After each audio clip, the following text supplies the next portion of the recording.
Okay, so it's 7:03, so we'll get started. Thank you all for joining us. My name is Rebecca Miller. I'm the Executive Director of the DC Preservation League. With me today for the Black Architects in Washington, D.C. is Jay Cephas and Michelle Jones from the project team. So Jay is an architectural historian with over 20 years of research experience, including more than a decade of dedicated research into the various roles played by Black people in shaping the built environment. He is currently writing a book about Black architects and builders in the 19th century. And Michelle Jones is a documentary filmmaker and community preservation advocate. She was the driving force behind the creation and development of the 2012 documentary Master Builders, African American Architects in the Nation's Capital, which for the first time narrated a deep history of Black building practices in Washington, D.C.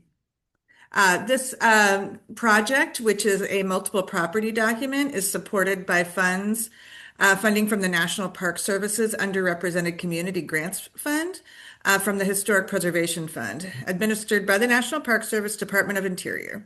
The fund supports efforts to identify historic and cultural resources related to communities that have often been overlooked in traditional planning and preservation efforts. The program also encourages nominations to the National Register of Historic Places to increase representation for traditionally underserved communities of color. So we'll have about a 40 or so minute presentation, and then there'll be the opportunity for individuals to ask questions. You're welcome to put your questions in the Q&A as we go, and we'll get to them at the end, or you'll be able to raise your hand and we'll cue you in so you can ask your question directly of the presenters. So enjoy. Jay, take it away. Good. Great. Thank you so much, Rebecca. It's really great to be here with all of you this evening to share this exciting work that we've been doing over the last year or so. Before I begin, I want to thank Rebecca, Kelly, and all the folks at the DC Preservation League for underwriting this effort to document and preserve the work of Black architects in Washington. I also want to thank Kim Williams at the DC Office of Planning for offering resources and providing feedback for this draft study.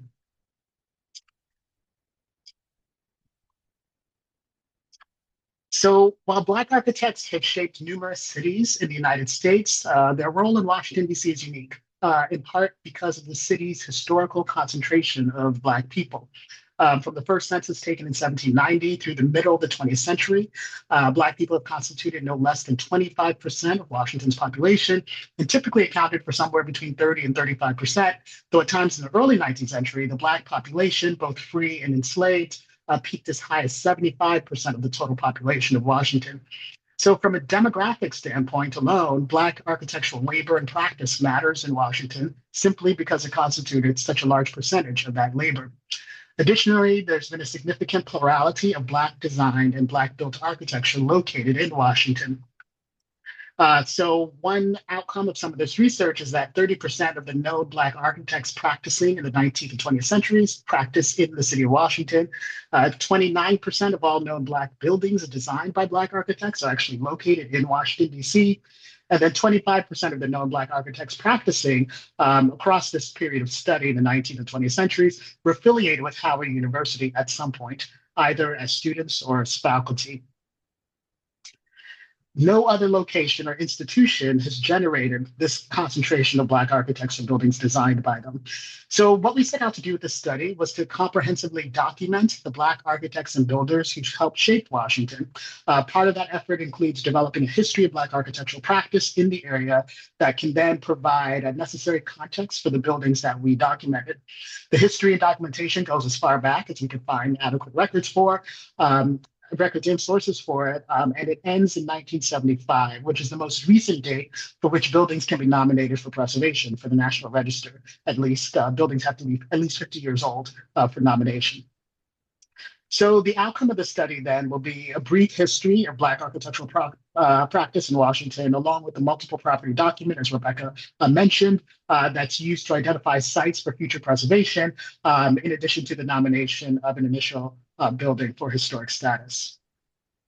So this presentation will share the work that we've done so far since starting this research, which we started in about November of 2024. And I'll present the work in 4 parts. First, I'll discuss the methodology of the research and the sources that we use. Second, I'll give a brief history of Black architectural practice as we articulated through the research. And then I'll discuss the list of Black architects who built in Washington, D.C.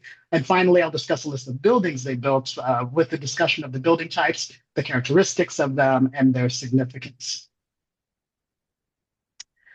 So the history of Black architects in Washington is extraordinarily rich and meaningful. But while there are plenty of sources on the history of the city itself, sources documenting the history of the Black architects and builders who shaped the city are relatively scarce. Racial discrimination prohibited many Black architects and builders from being formally recognized or publicly recognized for their work.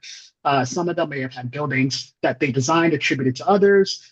They might have been not have been paid for the work that they did, or the buildings they built might have not have been deemed stylistically significant enough to mention.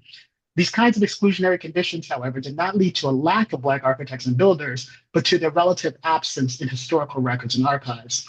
So a large part of our approach to this work then meant figuring out how to unearth the Black architects and builders who shaped the city, but might not readily appear in conventional historical archives. So key to this was sort of asking this question of who is an architect? Now, what is an architect, but who gets to call themselves an architect? So we proceeded first with a broad definition of this term architect. The word as it's used today reflects current day standards, practices, and rules that govern architectural design and building construction.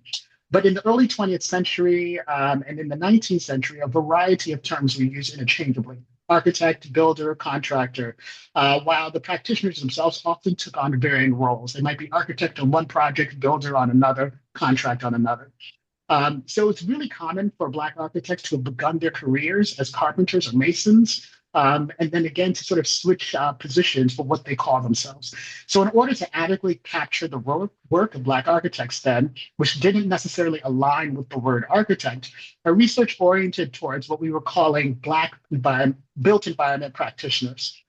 In order to capture those architects who indeed might not have listed themselves as architects or might not have been called architects by others.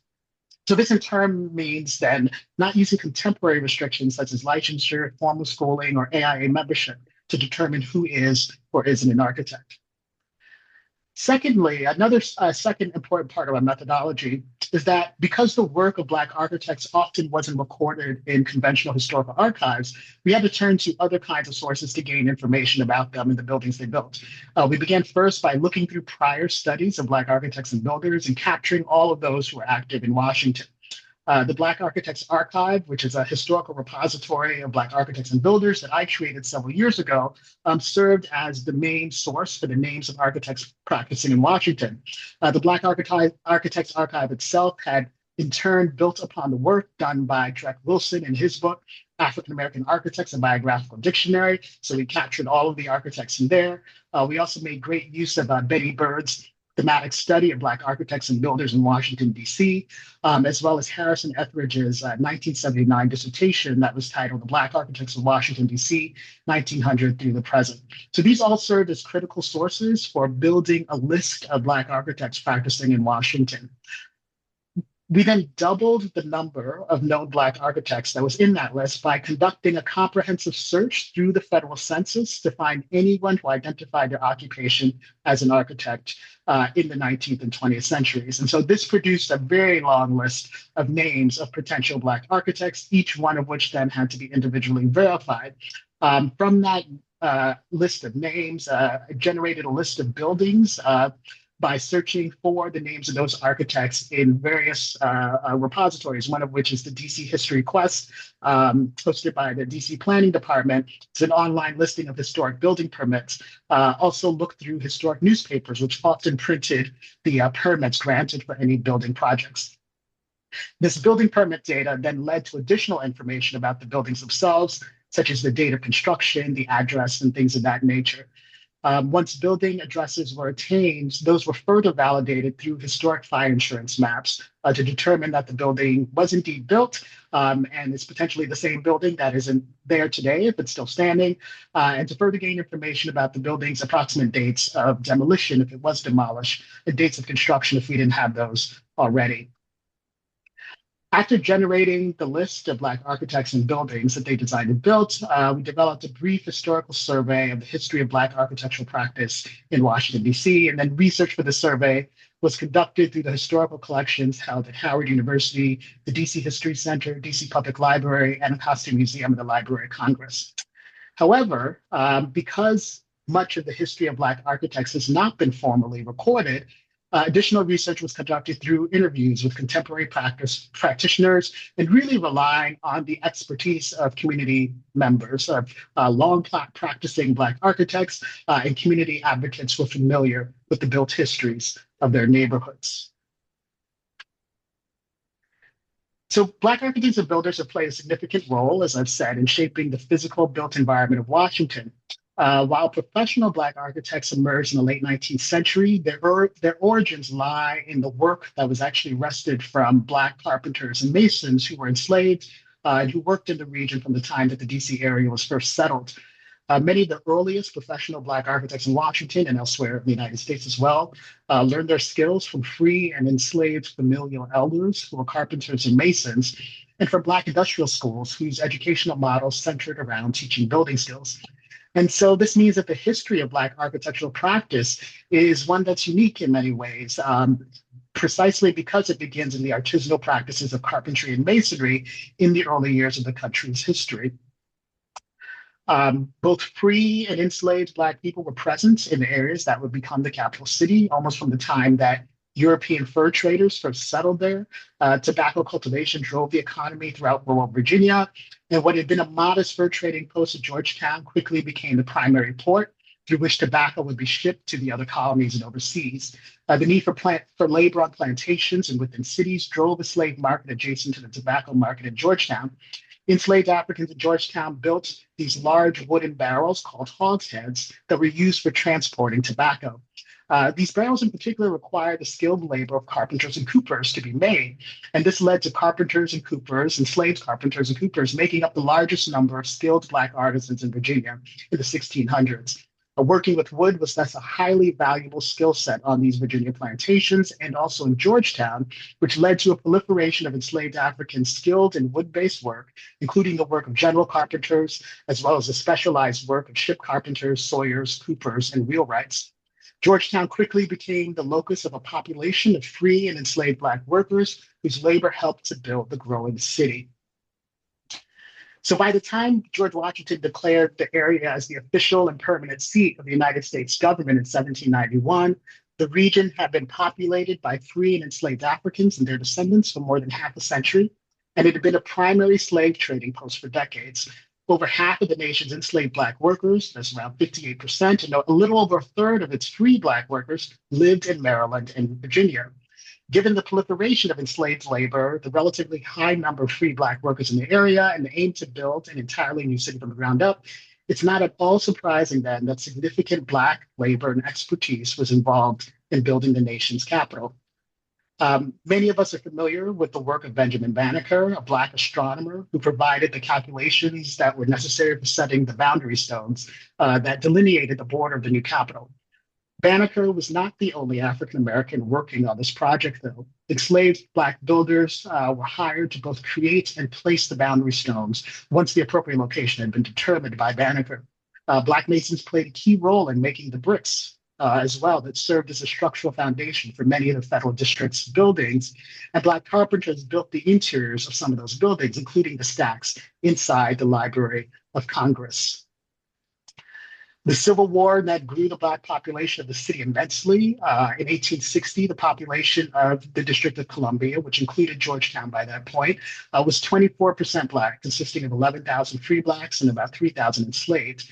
However, by the end of the war, there were 40,000 more Black people in Washington, many of them escaping from plantations further south, and then they in turn pushed the city's population to being nearly 75% African American. After the Civil War, Black masons and carpenters continued to learn their trade through on-the-job training, though now they would do so by building the structures that would support free Black communities. Church construction became a priority for Black worshipers beginning in the first years of the 19th century in response to segregated church facilities. The earliest Black churches formed in Washington and elsewhere relied on the work of Black master builders, carpenters, and masons, many of whom were church members, to design and construct the sanctuaries within which they would worship. Black churches additionally served as the primary institutional support for establishing education in the building trades. After the end of the Civil War, numerous churches helped initiate normal schools that would train Black teachers and industrial schools that would train students in a range of artisanal trades, including building trades such as carpentry and masonry. By the late 19th century, this artisanal approach to education came to be known as industrial training. And while it spread to numerous institutions in the United States, it had its origins in Black, normal, and industrial schools. One of the first of these, Claflin University, instituted a building program as the core of its curriculum. And this was a model then that other students like Tuskegee Institute built upon. This work took hold in Washington when two members of the 19th Street Baptist Church founded two of the area's principal industrial schools. Jenny Dean founded the Manassas Industrial School in 1893, and Nannie Helen Burroughs founded the National Training School for Women and Girls in 1909. Following the Civil War, the construction of new housing for the emerging Black middle class and the continued construction of churches made up the bulk of building projects undertaken by Black architects and builders in the late 19th century. Calvin Thomas Still Brent exemplified this sort of emergent Black professional architect who emerged during this period in tandem with the emergence of a Black professional class that was composed of Black lawyers, doctors, engineers, and shopkeepers, all of whom serviced the Black community that faced discrimination when they sought such services from white providers. Architects like Brent serviced this Black middle class by designing and building community churches and houses for what would become Washington's Black elite. While there were solid neighborhoods for the Black elite, as the city grew, there was a lack of housing for the working class and middle class. Stymied effort to create Black suburbs resulted in Black real estate developers concentrating their efforts on developing retail within the city itself, primarily on U Street and its surrounding areas. So with this, we see Black real estate developers like John Whitelaw Lewis and Alexander Siderwhite playing key roles in the development of U Street in the early 20th century, and they underwrote several of its principal structures. With the New Deal programs of the 1930s, government bureaucrats moved to Washington to fill new posts, many of them moving to Georgetown, which in turn gentrified it and pushed a lot of Black workers out of Georgetown. This led to a proliferation of housing developments led and organized by Black architects and builders who were building just sort of standard, ordinary working class housing for the Black working class throughout the city. This resulted in neighborhoods like Eastland Gardens, Deanwood, and Brookland that had high concentrations of modest single family homes built for Black working families. In 1900, the federal census counted 52 Black architects in the United States. However, the work of architecture was almost certainly being taken on by a much larger group of people. There's likely many of the carpenters and masons and self-identified engineers in that year census probably also engaged in some form of architectural practice. Prior to the 20th century, as I mentioned earlier, the terms architect, builder, and contractor functioned as were used interchangeably and functioned as a kind of shorthand for identifying one's occupation on a form. And they were not readily used by the institutions training people in those skills. But all this changed around 1910, 1912, when Tuskegee Institute began transitioning its building program into an architectural program. Other Black trade schools followed suit, notably Howard University, when it began reconsidering its program as an architectural program. And this helped make Washington a center for Black architecture education. So much so that, as I mentioned earlier, nearly 1/3 of all known Black architects and builders practicing before 1975 were affiliated with Howard University in some form, as either former students or as faculty. While the mainstream architectural profession had been formed and represented by the American Institute of Architects, the AIA, which had been founded in 1857, the requirements that were set up by the AIA when it was founded to regulate the profession ended up largely excluding Black architects. For example, when the AIA passed a resolution in the 1890s that required a formal university education in order to obtain a license to practice architecture, their list of approved educational programs did not include any of the Black colleges and universities that had been training Black architects and builders. However, such restrictions didn't keep Black architects and builders from practicing. It only prohibited them from using the term architect in a professional capacity. So in order to continue practicing, many Black architects in the first half of the 20th century more readily embraced that term builder and contractor to describe their work. They in turn founded organizations like the National Builders Association that held the annual Negro Contractors Conference at Hampton Institute in the 1920s and 30s. Here in this image, we can see Ethel Madison Bailey Furman, who was an architect and contractor working in Richmond, Virginia, and she was the only woman to attend the conference that year. The National Technical Association furthermore brought together Black architects with their colleagues in engineering to network and share knowledge. Through these professional associations, Black architects increasingly positioned themselves as technicians, as highly specialized, highly experienced technical experts for whom design was still very important, but it was one element among a complex array of concerns that they were dealing with. Towards the middle of the 20th century, as several generations of aspiring Black architects went through Howard University's program, and as recent graduates completed their internships at any of the several Black architecture firms in Washington, D.C., more and more Black architects began to attain professional licenses, which opened them up to much larger building projects. In the 1940s, war-related government contracts were the first opportunities for Black architects to take on large-scale building projects.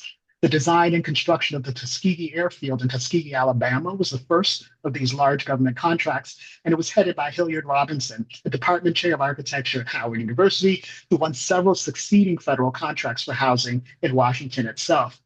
So these large-scale government contracts and the expanding curriculum at Howard both were key venues for the development of Black modern architecture, which had first been introduced at Howard by Howard Hamilton Mackey when he curated an exhibit of Black architects at Howard in 1931. So that overview of a history of architectural practice specific to the unique conditions faced by Black architects provides the context within which to understand the work of Black architects in Washington.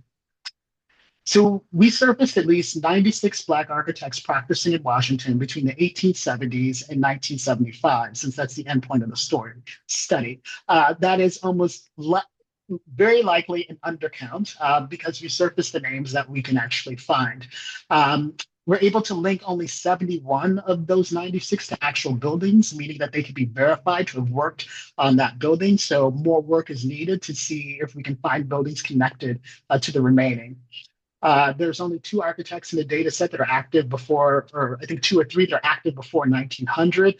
There are likely more to be found, but it's much harder to get confirmation for that period before 1900 because it's really around 1900 that newspapers begin regularly publishing building permits. And the building permits are one of sort of the primary ways to link an architect to the building in this research.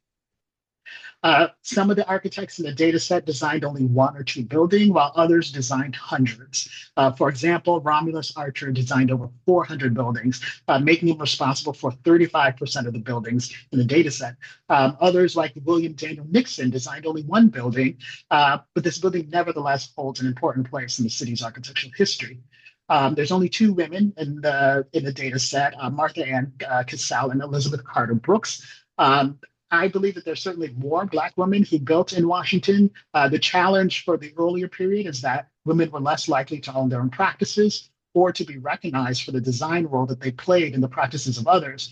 And both of these roles as an owner or as a principal designer, were the ones to which building permits were filed, right? So that's usually the name of the person who's on the building permit. So that becomes a way that it's not possible to track women practitioners through that channel. And of course, the images shown here are just a few of the 96. So 96 Black architects. We also surfaced at least 1,138 buildings. Although I will say, even since I put this presentation together, this number is already outdated. So you can see on the image there, it says 1,198, which is sort of the most current number that were designed by those 70 Black architects and builders. So this number includes 111, at least 111 buildings that are currently standing, about 200 that have been demolished, There's an additional 114 buildings in the data set that have unclear or indeterminate address. And so it's unknown then if they are still existing or demolished. And that usually just means we need more information to sort of find out the status of those buildings. And then there's another 12 buildings in the data set that have an address, but it's unclear if the buildings were ever built. So that's a case where it's unclear if the building that is standing in that spot right now is the same one that's been noted historically to be have been built by this particular architect. So the built structures encompass a range of types, and they include single and multifamily residential buildings, apartment buildings, churches, primary and secondary schools, university campuses, commercial buildings, which include restaurants, shops, and hotels. There are office buildings, hospitals, and industrial buildings. Also included in the data set are landscapes and bridges. The majority of the buildings in the data set, the majority of the buildings designed and built by Black architects in Washington are residential buildings, which accounts for about 850 of the buildings in the data set. Freestanding single-family houses make up the bulk of that residential category, with about 600 freestanding single-family houses. And a significant number of those houses were designed by one architect, Romulus Archer. He designed about 200 of those single-family houses. Archer designed houses throughout the city in a range of sizes and style, many of which are in Northwest DC, but also just throughout the whole city. Um, Aside from the houses designed by Archer, most of the single-family houses designed by Black architects are clustered in neighborhoods that were developed by Black architects and builders, working in conjunction with local real estate developers, often with Black real estate developers. And this accounts for the Deanwood, Eastland Gardens, Capitol View, and Congress Heights neighborhoods that feature the largest clusters of single-family houses designed by Black architects. Most of these houses were built to accommodate Black working class families. They're modest 1 to 2 story bungalows with concrete block foundations and wood frame structures that are faced with brick. Another large cluster of houses is in the Brookland neighborhood, which features primarily 2 story brick colonial style houses that were built for Black middle class families. Additionally, there are attached single-family row houses that were built more sporadically, but were built by Black architects with a few spread out over the city. There's one cluster by Archer in Kingman Park. The greatest number of row houses, around 100, were built by Calvin Thomas Stowe Brent in the late 19th century. These buildings were concentrated in Georgetown, Foggy Bottom, DuPont Circle, and downtown, and almost every single one of them has since been demolished. There's also attached single-family residences, often occurring in clusters of both duplexes and triplexes, largely in Southeast DC, mostly built by Archer. Again, this counts for another 150 or so of the buildings that he built. Archer often partnered with local developers on these buildings, and almost all of these duplexes and triplexes are 2 story brick buildings. There's additionally a few of the total number of single-family residences designed by Black architects and builders include outbuildings. In the sort of before the automobile era, these were stages that were often then converted into garages. It was not uncommon for Black architects to design just these, with the houses themselves have been designed by another architect decades earlier. The remaining residences designed by Black architects are multifamily structures. So we see apartment buildings. There's about 150 apartment buildings in the data set, and they're dispersed throughout the city, especially along primary avenues such as Benning Road Northeast. In most cases, these are small brick buildings of 4 to 10 units. Black architects also played a role in designing multi-unit dormitories for defense industry workers during World War II, most of which have since been demolished. And then there's also another residential type of the dormitories that Black architects designed for universities and schools. Churches comprise the second largest number of buildings designed by Black architects in Washington, about 150 churches in the data set right now. These structures fall into 2 general categories. There are those churches that are designed and built anew from the ground up. And there are those that are significant renovations or additions to older church buildings.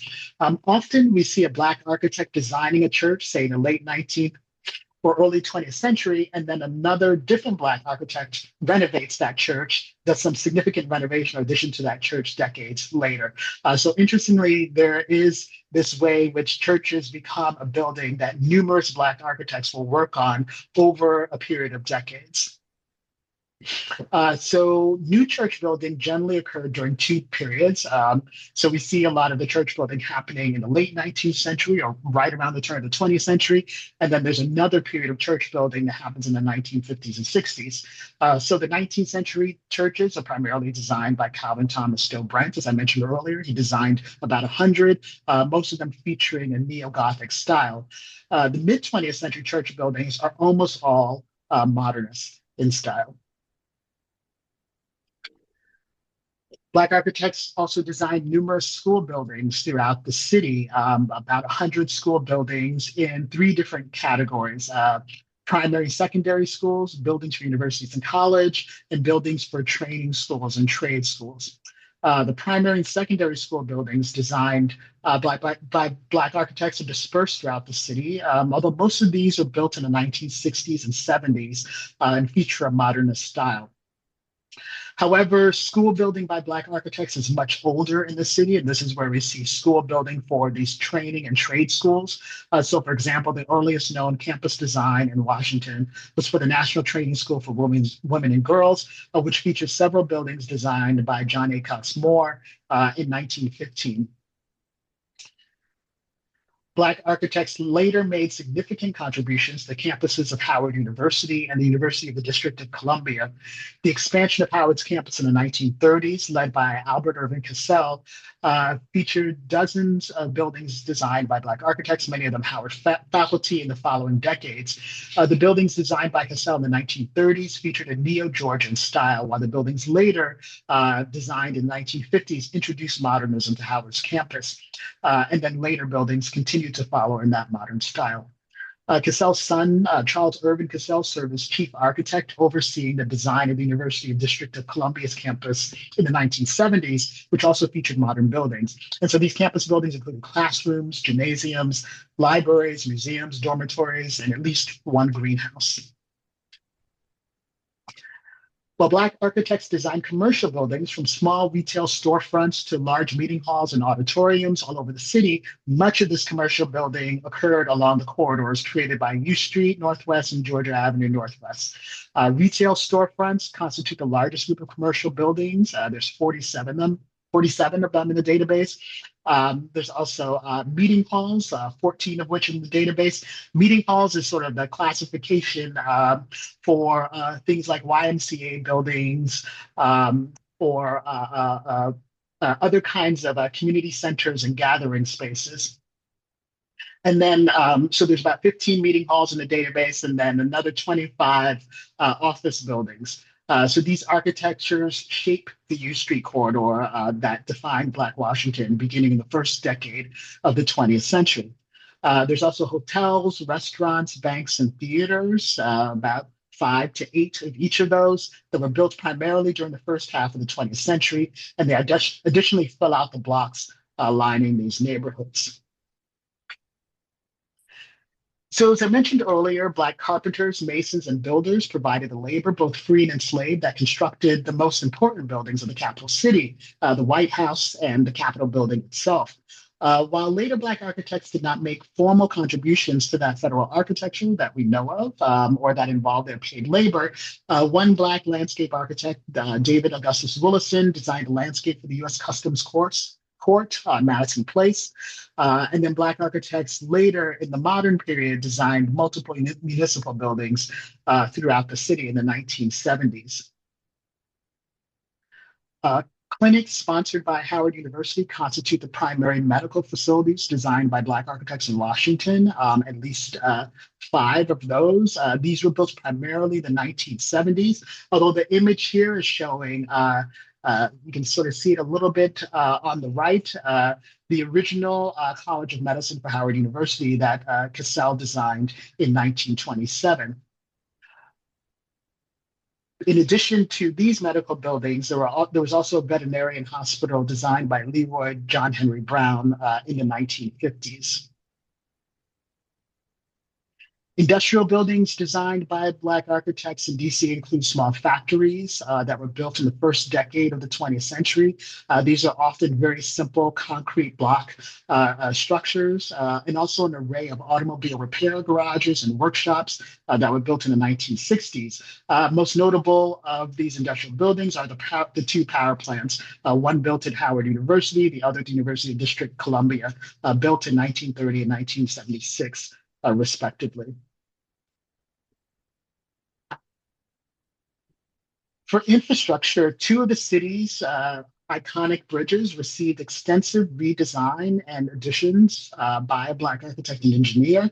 Archibald Alphonse Alexander added an additional span to the Francis Scott Key Bridge in 1939, and he served as a construction contractor for the Independence Avenue Bridge in 1943. Um, and finally, I wanted to make a mention of noted Black landscape architect David Augustus Willison, who designed multiple landscapes throughout the city, including much of the campuses of Howard University and the Catholic University of America. So I want to wrap up and conclude with a few thoughts regarding the significance of these buildings. The buildings designed and built by Black architects and builders in Washington reflect four primary categories of architectural significance: building age, the notoriety of the architect and builder, the location of the building in a district of significance, and the social meaning of the building. Age value, building age has long served as a primary metric for assessing architectural significance. And it's often the easiest value to determine. We just ask, is it very old? Many of the Black designed and built structures in Washington with significant age value, though, had been demolished. Much of the city's Black built 19th century architecture, which was designed primarily by Calvin Thomas Still Brent for the city's rising Black middle class, much of that was located in Georgetown, Foggy Bottom, and downtown Washington. A few 19th century structures still exist in some of those neighborhoods, although all of the ones that were in downtown were demolished. These buildings are important, though, for acknowledging the early presence of Black people in Washington and for representing the early Black builders and architects in the city.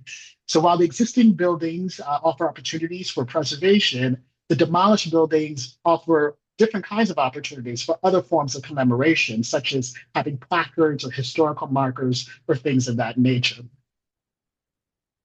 The notability of a particular Black architect or builder conveys significance to the buildings they designed and built. So as I mentioned, Romulus Archer was the single most prolific architect in Washington, designing over 400 buildings in the city. But then you have someone like Paul Revere Williams, whose relative fame during his lifetime might impart particular significance to the handful of buildings that he partnered with Hilliard Robinson on in the city.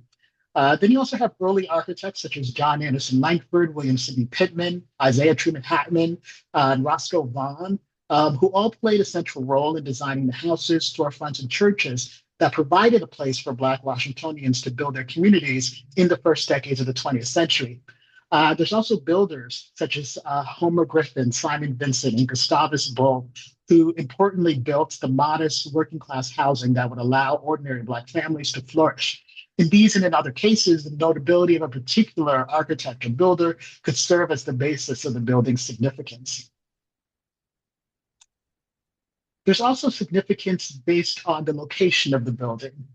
Entire districts of the city were developed through partnerships and collaborations between Black architects, builders, and real estate developers. As I mentioned, neighborhoods like Brookland, Deanwood, Eastland Gardens, and Congress Heights offered housing for Black families. Public housing developments such as James Creek and Langston Terrace funneled federal funds towards the betterment of affordable housing. Then you had Black-sponsored private developments like Mayfair Mansions that aim to demonstrate the potential and possibilities behind dignified housing for the Black middle class. In lieu of a district nomination, individual buildings within these and other clusters of Black designed buildings hold a particular significance in relation to that immediate context that they're in. And then finally, social meaning. Buildings often play an important role for local communities, independent of their particular age value or relation to a notable architect or their location within a cluster. For Black communities in particular, the social meaning of architecture often has the greatest import. Social meaning is often attached to buildings with community-oriented programs such as public schools, churches, and meeting halls. These are places where people build community, they form memories, they develop personal as well as collective associations with those buildings that can then coalesce into profound and long-lasting meaning. The significance of social meaning can be difficult to determine, though, because it requires connection to those communities in question and assessing buildings through their subjective relationship to the people who live around them and use them. Nevertheless, social meaning remains a critical factor, if not perhaps the single most important metric for determining a building's significance in a Black community. So while historic preservation is long considered age value and aesthetic value as key factors in viewing a building with historic significance, more recent approaches embrace various ways of assessing significance and attributing meaning to historic structures. So key here is asking to whom is a given structure significant and why is it significant to them? And so these are all the things that we were looking at and we're interested in learning. For the study of Black built environments, we must contend then with how local community meaning, impact, and social relevance might play as large a role in assessing significance as age value or aesthetic value. Overall significance for the Black built environment lies primarily in this social relevance of the site to the community. So accordingly, the role of the building's integrity in terms of its state in relation to its overall significance should be assessed in relation to this social relevance of the building to its community. Okay. So I will leave it at there and I welcome any questions or comments you might have. Thank you.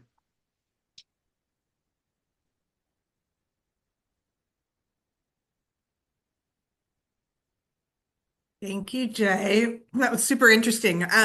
So you said 36% of the buildings were designed by one architect. Is that correct? Did I hear that correctly? Yes, 35% by Archer, 35%. Romulus Archer. Mhm. Romulus Archer. Very interesting. So, do we have any questions from the audience? It's like a shy group tonight. Maybe you covered everything.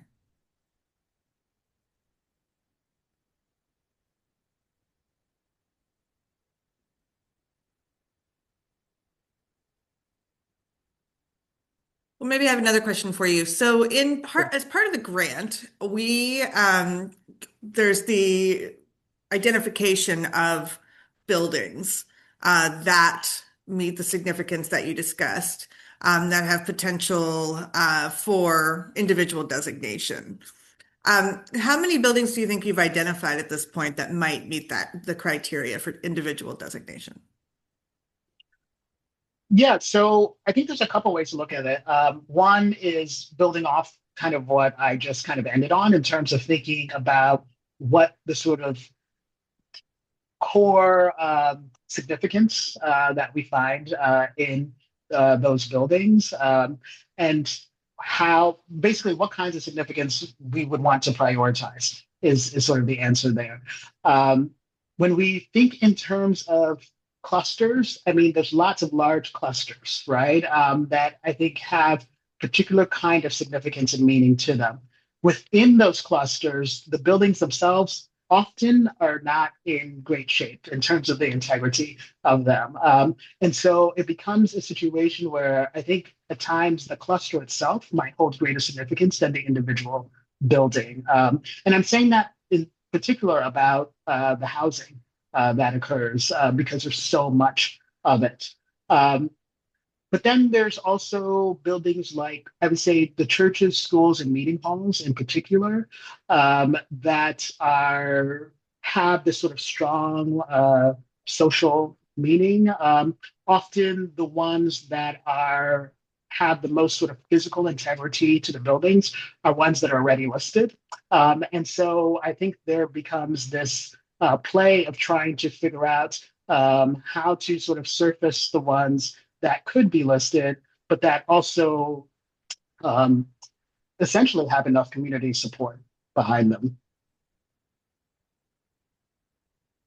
I think that's one thing that we have found in when DCPL files landmark nominations is the integrity issue on some buildings that's been expressed by our review board.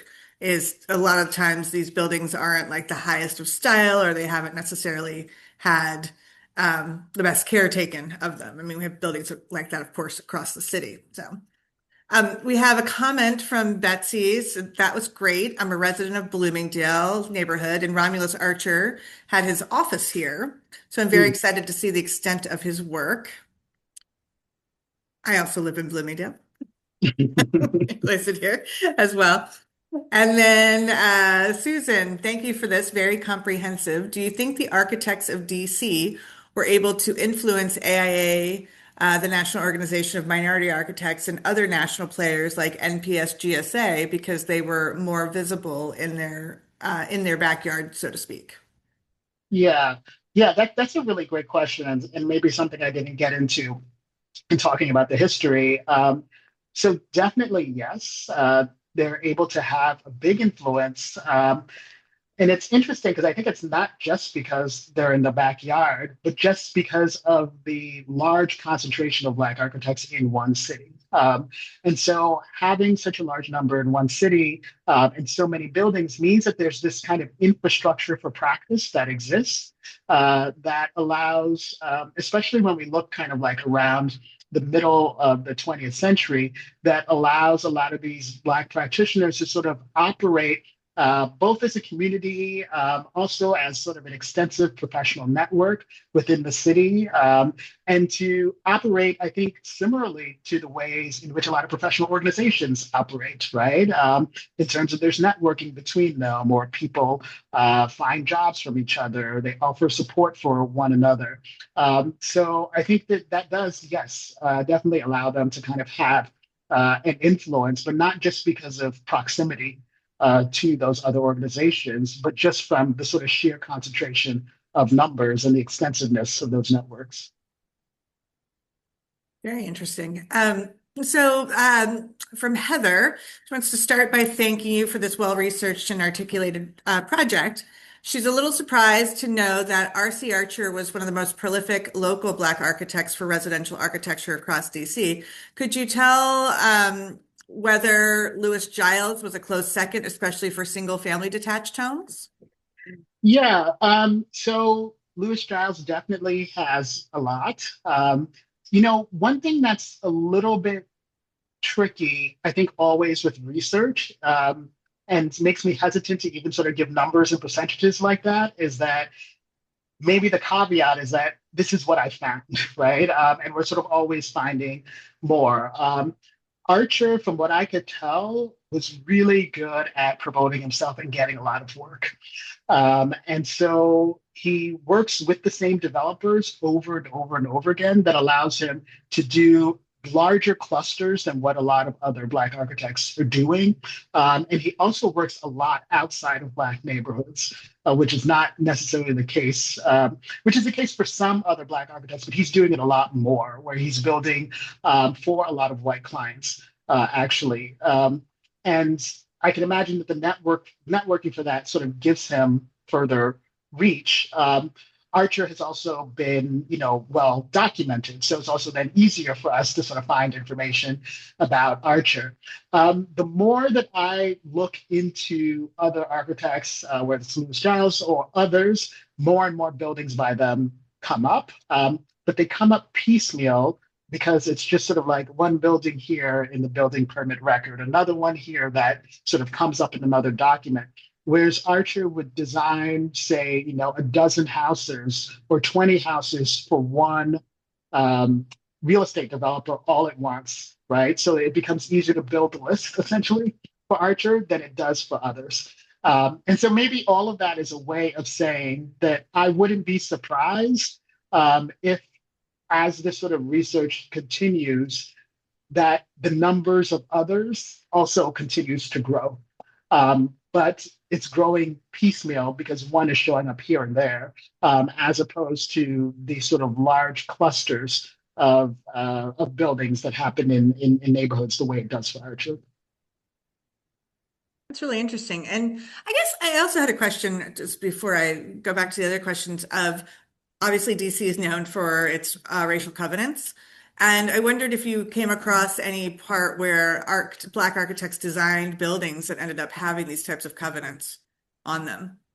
I don't know that that's specifically in your research, but if it was something that came percolated in any way. So I haven't come across that, but what I did come across was sort of learning that people like Alexander Satterwhite, the reason he started doing real estate development in Washington, D.C., and ended up developing along U Street was because he was trying to develop basically Black suburban communities in Maryland. And racial covenants prevented him from doing that. And he was actually sued by someone, and there was this kind of like long fallout from it that basically pushed him back into the city. And that was with Satterwhite, that was a very public affair. It was sort of in the newspapers. This is the 19 teens or 20s or so. And so there was a lot written and said about it. So it's interesting to think to the extent that that might have happened with others, but didn't get as much sort of public discourse around it. Definitely great. So from Traceries, it's thank you very much for the presentation. It's going to be a great resource. What is the schedule for the completion of the study? So where we're at right now, I would say, so we're working on the multiple property document, and we're probably like 75 or 80% of the way through that. What I showed here was just like a sampling of the buildings that we have. So what's left to be done in the multiple property document is just more examples, basically, of the buildings in the different categories, because all the categories sort of aren't filled out equally. And so once that is completed, then we can sort of move on to thinking about the building that would be one for a nomination. Great. And then Kim, excellent presentation. Did the Black architects in DC have their own organization? Yeah, so there, so the National Builders Association that I showed earlier with the Negro Contractors Conference, that was held at Hampton, and there was sort of a lot of kind of communication and travel back and forth between Hampton and DC. So even though that was at Hampton Institute in Hampton, Virginia, it was essentially kind of a gathering of DC and other area architects. And then things like the National Technical Association, along with the National Builders Association, even though they had chapters in cities all over the country, I mean, DC was really just the center for all of this, again, because of the large concentration here. So there's a way in which those kinds of organizations, although they were national organizations that had these chapters elsewhere, they really were DC organizations in a sense, because so many people were concentrated here. Often places like Howard would sort of host the annual meetings for them. Great. And how much influence do you think this concentration cohort of Black architects influenced other cities across the country, or even just the Eastern Seaboard, I would presume? Yeah, so I think it's interesting because I think that it has an enormous influence, so there's a few ways in which it happens. One, there's sort of the educational kind of channel, right? So through Howard University, educating so many of these Black architects, and then sort of like channeling them out elsewhere. That's kind of like one channel of influence. Another comes with the large building projects that start to happen, the sort of federally funded housing projects that start to happen in the well, earliest in the 1930s, but really building up around the 1950s and 60s, so that DC becomes a place where young Black architects who are in school elsewhere will then move to DC for work and see these sort of kinds of projects developing in the city. And so there's an influence that is also going both ways, right? So that others are coming to the city because they see opportunities for their own practice in the city, and they're sort of bringing ideas from elsewhere, and they're also kind of being nourished in this kind of rich culture of architectural practice that they then both develop in DC, but also take back to other places. And so I think the influence, though, is not just regional in terms of along the Eastern Seaboard, but the fact that DC really was just the center of Black architectural practice, and that was understood even for people who are like in the Midwest or far off places. So, for example, there's a Black architect, Samuel Plato, who did a lot of work. He built a lot of post offices in the early 20th century, like in a lot of Midwestern states, and then eventually comes to DC and gets involved in some building projects, right? Because he's hearing about the work that's happening, right? So that influences going out to different parts of the country, or Paul Williams, who's based in Los Angeles and sort of partners with Hilliard Robinson around multiple projects in the 1940s. And so is this kind of channel out to Los Angeles and the architects who are working in California. So it really is a central node, and the kind of node that exists around Black architectural practice in Washington really doesn't exist with that same concentration in the same kind of way in other cities. Because even a place like Los Angeles, Paul Williams is a good example there. You know, Paul Williams built over 500 buildings in California. So when you look at sort of the map of it, it looks like there's a lot of activity. But during the period he's doing that, there's really not that many other Black architects there. I mean, he's not the only one for sure. But it isn't a case like Washington where there's lots of others who are working in the same place. So it's not just the work of a handful of people, but there really is sort of a community and a network that occurs. That's great. So just the question is, how will the study be available to the public? And I can answer that because so this study, so the multiple property document will be presented to the Historic Preservation Review Board when it is completed, and it will become an official document and be forwarded to the National Register. And then as buildings percolate up through the study or from others, we will then have a list of buildings within that multiple property document. It will also live on DCPL's website. But Jay, you also have a national project that you're doing. Do you want to talk a little bit about that too? Yeah. So I mentioned earlier the Black Architects Archive, which is a project that I started several years ago to document the work of Black architects and builders in the United States. And so using the same methodology that I mentioned earlier, that's how I've been adding buildings and architects to the Black Architects Archive. So right now, on the Black Architects Archive website, there's a map that shows all of the buildings that we've documented. And so all of the ones that are in this DCPL study are in that map. So anyone can go look at it and zoom into Washington, D.C. and see all the buildings that are marked so far on the map. I should also add, too, that one of the ways that we learn about both architects and buildings comes from just the general public, right? Getting emails from people who are saying, you know, my grandfather was an architect and worked on this building, or had this neighbor who said that they worked on this other building. So I definitely welcome that kind of information, and especially with something like this, where a lot of the work of Black architects, even ones that are well known, a lot of their buildings weren't necessarily documented anywhere, but they live on in the memories of people. So if anyone has those memories, definitely reach out to us and let us know. We're happy to, take whatever information you have and sort of do the research to kind of connect the dots and get those buildings documented. That's great. And could you put the website link into the chat? So Sure. that way people can just snag that.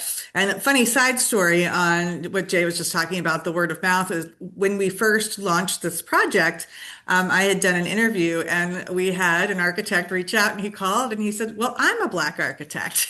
And so I was Mhm. like, great. So I send him off to Jay. So Melvin Mitchell, thanks for joining us. Do you have anything you want to add?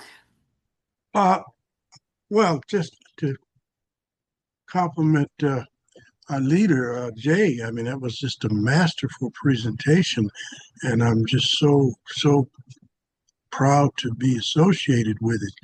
Uh, I was particularly uh, interested, or my ears perked up when he mentioned the 1931 exhibit that Howard Mackey, who was who was at that time a young assistant professor at Howard, put together uh, a, a dozen or so, I don't know if it's much more than that, of Black practicing architects around the country.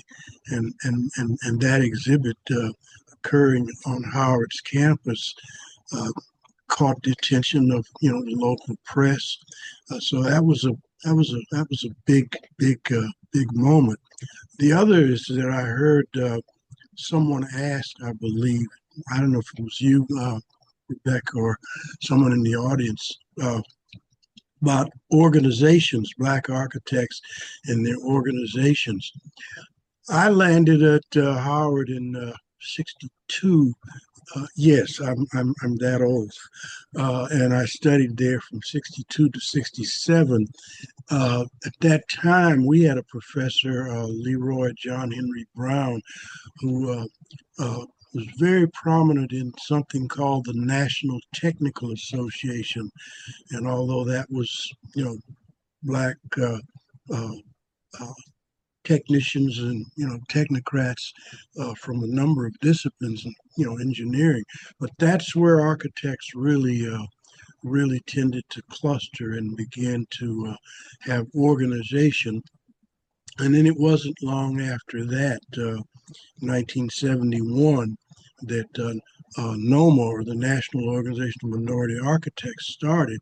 And here again, people like Leroy Campbell and Bob Nash and several others were right there, a part of the 12 or 13 Black architects around the country to found NOMA. So a lot of good things came about. And last word I want to mention again is that it's just the role and the impact in terms of this being DC being the center, the Black Architects Center in the not just the U.S. but the world, because Howard University and the role it played.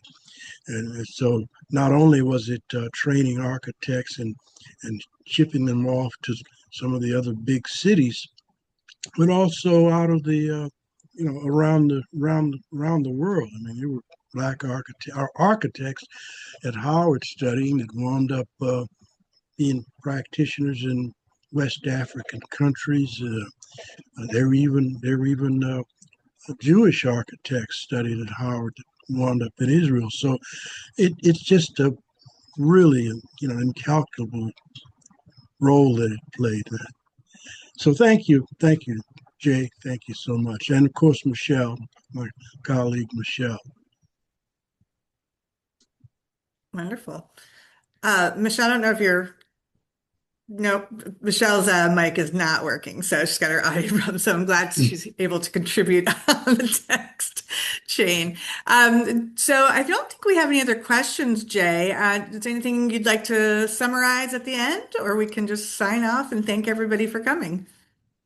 Yeah, just want to thank everybody for coming. Basically, this is really exciting work for me to do, and I'm excited to have other people support it and to offer to be a part of offering this kind of resource for a community and for everything that can sort of come after this.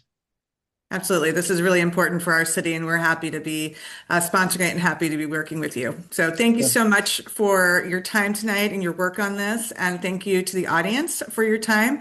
This has been recorded, and so we will add it to our YouTube site as well for people to have a look at who weren't able to join us tonight. So I'm going to give you guys your evening back.